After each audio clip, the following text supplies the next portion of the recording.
Hey everybody, welcome to the Salty Pastor Podcast. I am Douglas Speak and I am your Salty Pastor. And I am currently in Chicago, just doing a little bit of sightseeing. And I have a relative here that does a ministry in one of the barrios. I guess you don't call them barrios here, but like areas of South Chicago. And Kim and I, we supported them over the years. And so I'm going to kind of touch base there as well. But, one of the things I wanted to do is try to get out and do some things and see the world a little bit.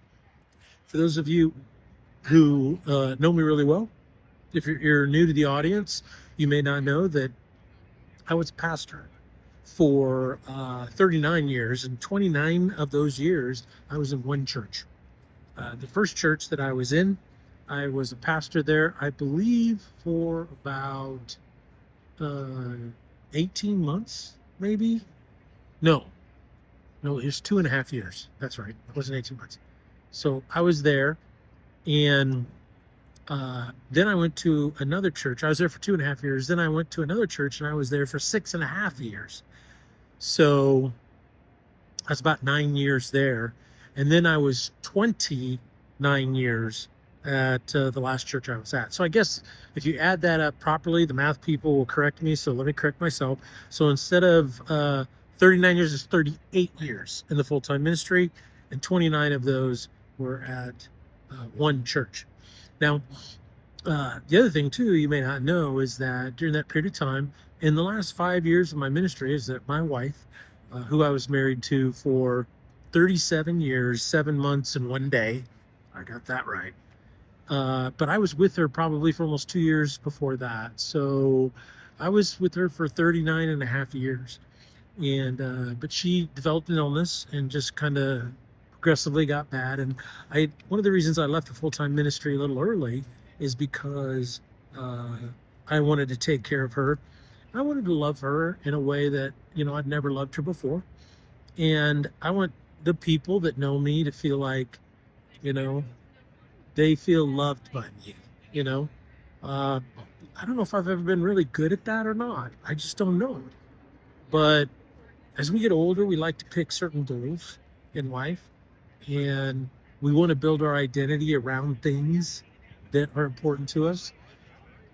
And one of the things I want to do is, in the last few years of my wife's life, I wanted her to feel like I had loved her better in those final years than she'd ever been loved in her life. And she said that often right before she passed. So she said that I've never felt this loved. And so I'm proud of that, you know, and and I want the other people in my life to feel loved by me. And I want them to feel like it's authentic and real and super strong. I want my kids to feel that way. And one of the reasons why I'm in Chicago right now is because very close to Chicago is where my daughter lives. And she just gave birth to my first grandbaby.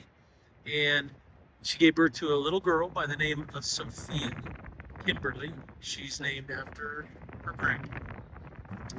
And so just really, it was a great 8 to 10 days to be there, meeting my granddaughter, babysitting, feeding that little baby. And, I just spent hours holding her as she slept, so it's kind of one of my favorite things to do. I just love holding babies. I can tell you this much, I love holding my grandbabies. So there's just something about your own grandbabies. You think that they're the greatest babies that ever existed. And you're right, as am I. So I'm just here kind of on this little trip, and I'm going down to see my mom in Kansas City. She's going to be 94 in November 11th, so in just a few weeks. She's going to be 94 years old. So I'm just kind of making a trip to see and meet my new grandbaby, and then go see my mom in Kansas City. And so I just thought, I'm going to stop by Chicago real quick. I always wanted to go to Chicago and be in downtown Chicago. I've been to Chicago before, but I never got to hang out in the downtown area. So I just thought, I'm going to go down there and spend a little time doing that. And Chicago is aptly named as the Windy City. And I'm sitting here along the river. I don't know how well you can see it. Let's take a picture here. Pan the camera around a little bit.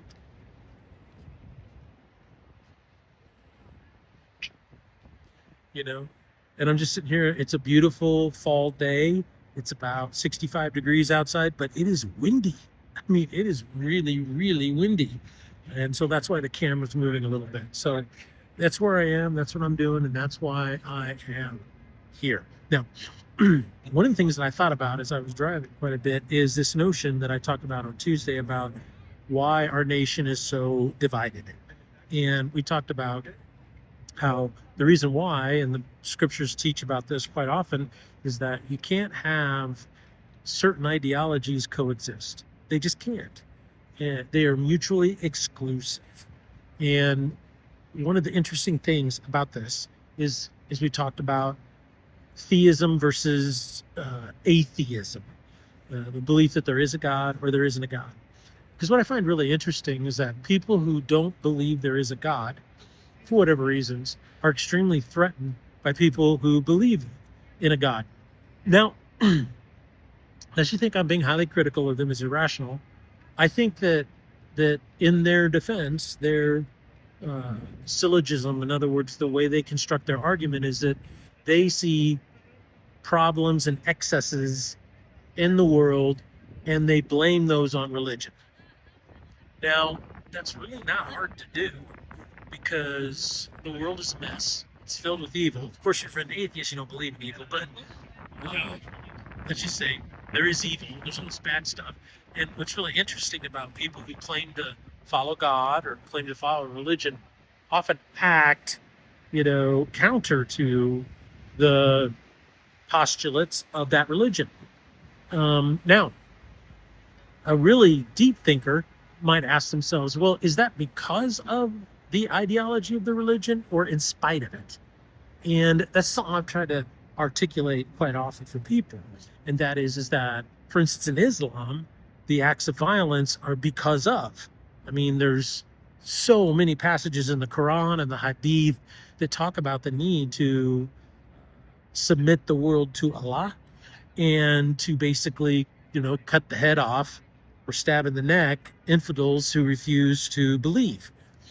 This is opposite of Christianity that says, love your enemies and pray for those who persecute you.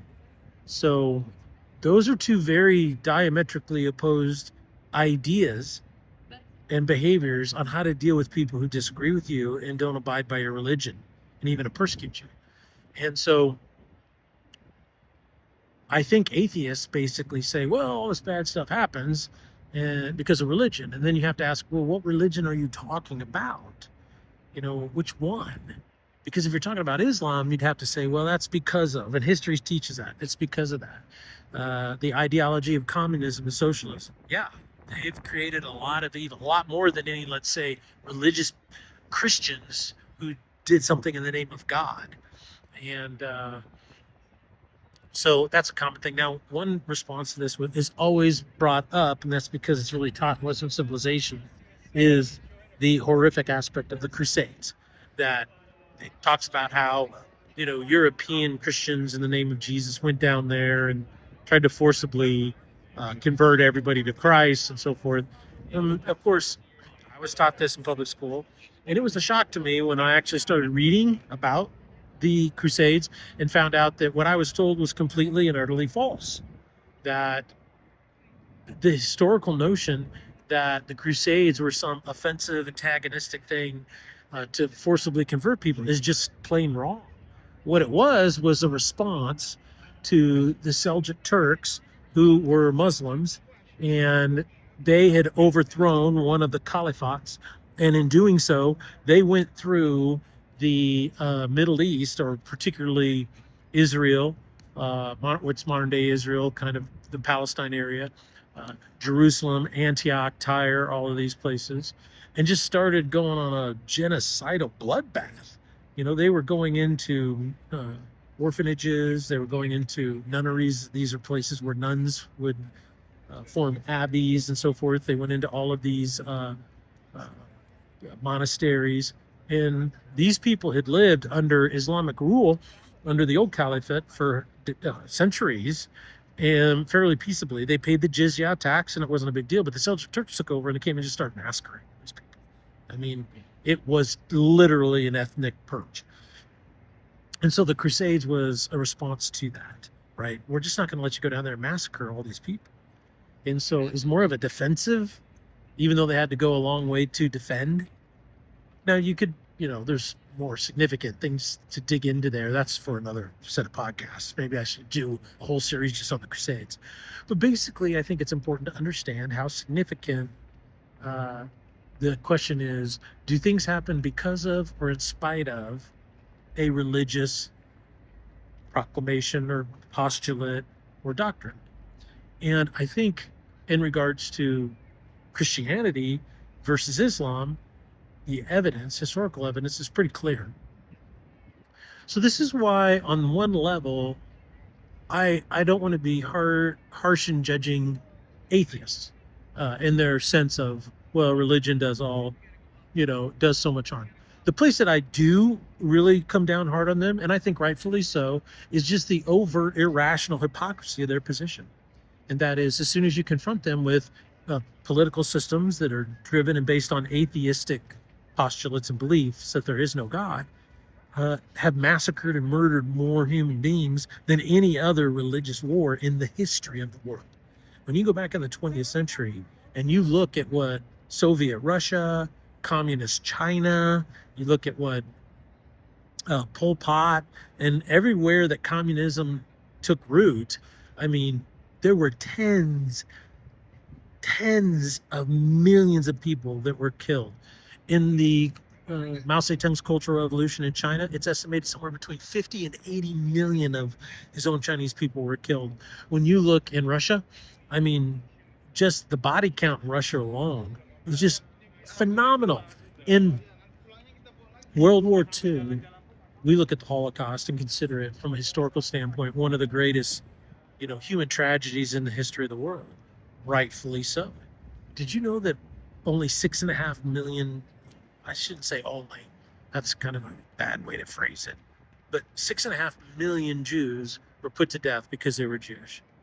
Well, just go and look up, the Homodor, which is Homodor. And this is the intentional starvation of the Ukrainian people by a Russian, by Stalin. And somewhere between 10 and 15 million people died just in Ukraine alone because of what he did. That's just one instance. Double, easily, the amount of Jews that were put to death during the Holocaust. I just point this out, bring this to the surface to say atheists are just hypocritical beyond belief, because as soon as you confront them with the body count of communism and socialism and these movements, you know what they say? Well, that's not atheism. Well, hell yeah, it is. That's exactly what it is. And that's exactly what it leads to. So it's because of. So yeah, I'm salty. And yeah, I use the word hell because that's what it is. It's hell on earth. It's literally hell on earth. So I want to now move on to something else that I really want you to think about. I want you to really consider in your life. And that is this notion of what ideologies can we tolerate, and what ideologies do we have to basically realize that can't coexist. And what I'd like to point out is, when it comes down to it, it's really a simple test. And that is, just believe what the ideology says when it comes to Christianity.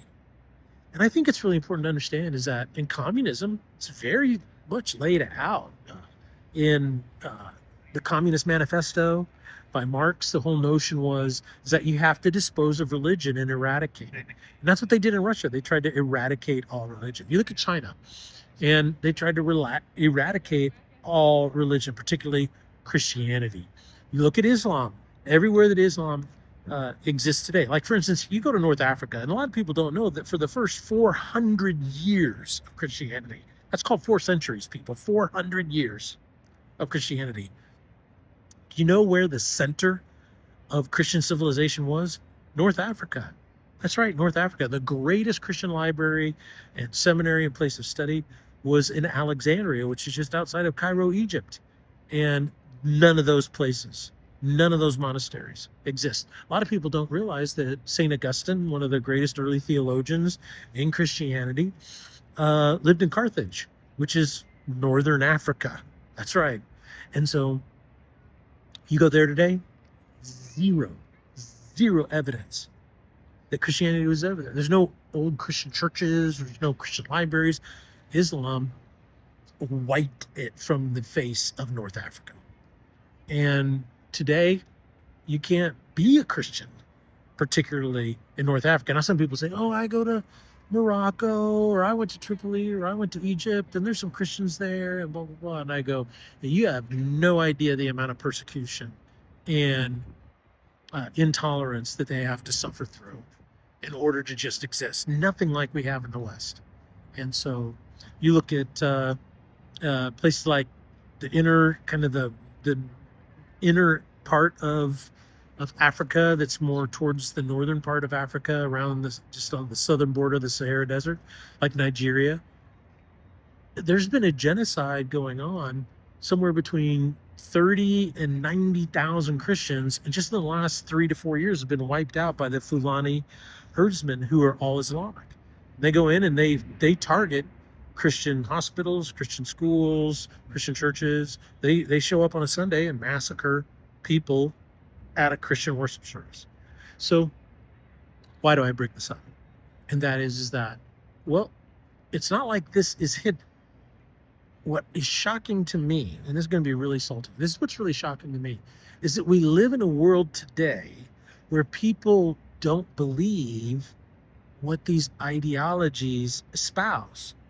They downplay them. As a matter of fact, this is one thing that I find really fascinating to me, and that is that people in America are more afraid of a Christian nationalist than they are of an Islamist living in Dearborn, Michigan today.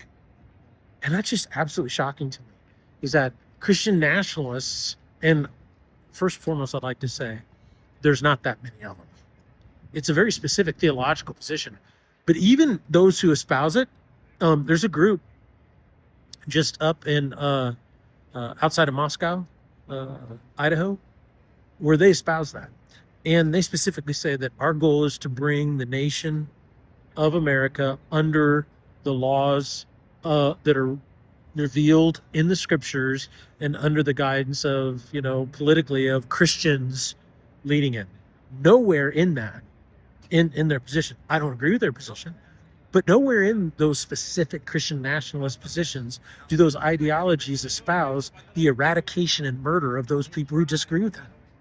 They just don't, right? They say, well, yeah, we want this to not just be a nation full of Christians. They say we want it to be specifically a Christian nation, and they may go so far as to say it's like a form of theocracy, But that theocracy, when you really dig into it, look into what they're saying, is that nowhere in there do they say that, well, we're going to execute Muslims because they disagree with us. So people are more afraid of them, whereas you go and you can listen today to Imans.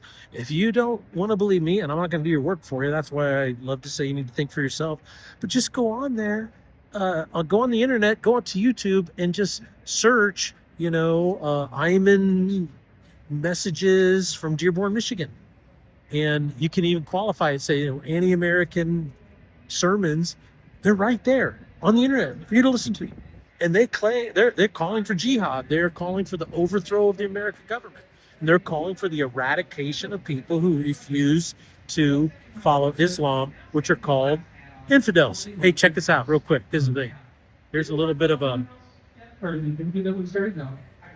I have a little boat passing me by, so that's why they're talking out loud. So it's kind of fun. I think I might do one of those. I've heard they're a lot of fun. My mom and stepdad Howard, they highly recommend doing the architectural riverboat cruise. So I plan on doing that. Of course, that has nothing to do with what we're talking about today.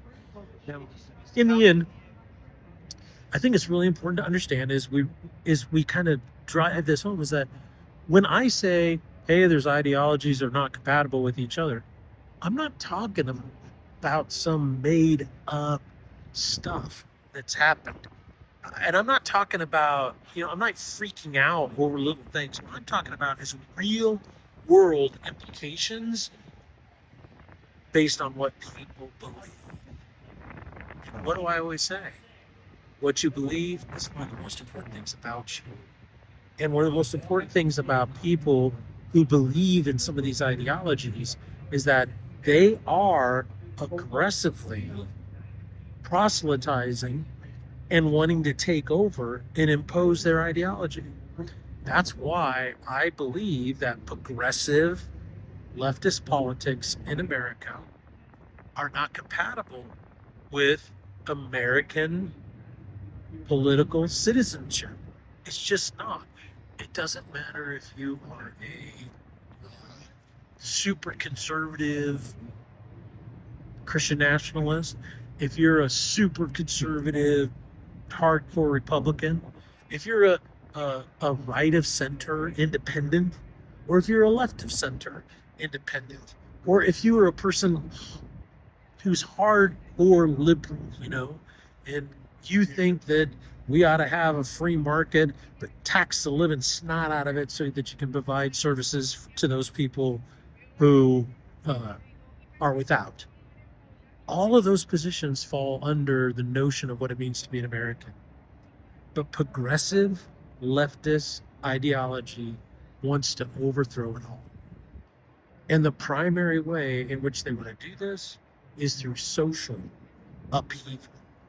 That's what so many of these protests are about, that create division. And that is the goal is to be provocative, to do everything you can in the name of your ideology to get overreactions or any reactions, which is just completely unfair. This is the destruction of historical monuments. It's the disruption of art. It's the disruption of free movement and commerce when you block roads and you stop people from going to work, when you attack federal facilities with Molotov cocktails and high explosive fireworks. When you do these things, you're trying to create social unrest. And what that ends up doing is creating instability. And once there's instability, people are more apt to seek change because what people want is peace. That's why these ideologies must be stopped. And the number one place that you need to stop them, in my opinion, is in the educational system with your children. Because this is where a lot of these people are being recruited and educated and steeped in these ideologies, in the educational system.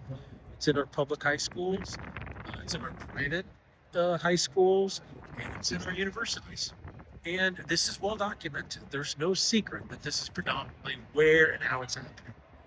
So I think the thing I want you to think about is, when it comes to your faith, number one, how well do you understand the ideological framework of what you believe? And this is going to be really challenging. I'm going to say something so salty here, and that is this, is that most of the time what people do is they come to Christianity on a personal level, right? They have a personal crisis. They have a personal issue in their faith or their worldview. And they have a personal issue with the direction of their life. And so what do? They come to Christ and they seek redemption. And they come to God because of a personal need to know and walk with God as it should be. But then what happens is they try to keep it personal. What they don't realize is that in that moment, when you become redeemed and saved, you're invited to move in. No, you're adopted into the kingdom of God. So now you are in a different kingdom and you're living in with a different worldview. And your goal is to see that worldview extend to everyone. Now, the way it's extended is not through force, ever. Nowhere can you find Christianity grew through the implication of force. Every place Islam grew was through military conquest and then eradication of people, of the infidel. Every single time. And so it happens all the time. And I've been in discussions with people who say, well, that's not fair because, this happened, Islam said, hey, we're going to have a diversity of thought. Da, da, da. My friends, that was in spite of. Therefore, they lasted for very, very short periods of times, less than 2 or 3 years, anytime there was a conquest. And then it became what it always becomes, highly oppressive to any diversity of thought. So I think it's really important to understand. Now, the salty thing that I want you to think about is if you came to Christ on a personal level, you're in the kingdom of God now. Where are you supposed to be involved in kingdom business? Because you can't be a mature follower of Christ and not be involved in the kingdom business at some level. The question is, how? Now, that doesn't mean joining a church, a local church right now. Okay, I know this is salty, but I want you to really think about this, and that is that you have to understand biblically there's only one church with a capital C, right? Big C, church. And this is the people who follow Jesus and are redeemed by him and been adopted into his kingdom. That's it. So there's only one church.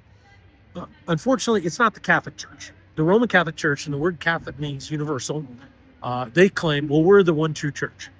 No, you're not. Eastern Orthodox say, well, we're the one true church. We still worship the same way we did 2,000 years ago. Okay, they are not the true church, and they don't worship the same way that they did 2,000 years ago. Just saying.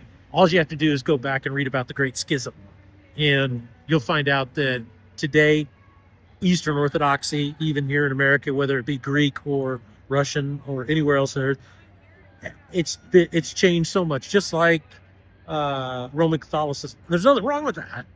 All I'm saying is that when you claim that we haven't changed for 2,000 years, that's not true, right?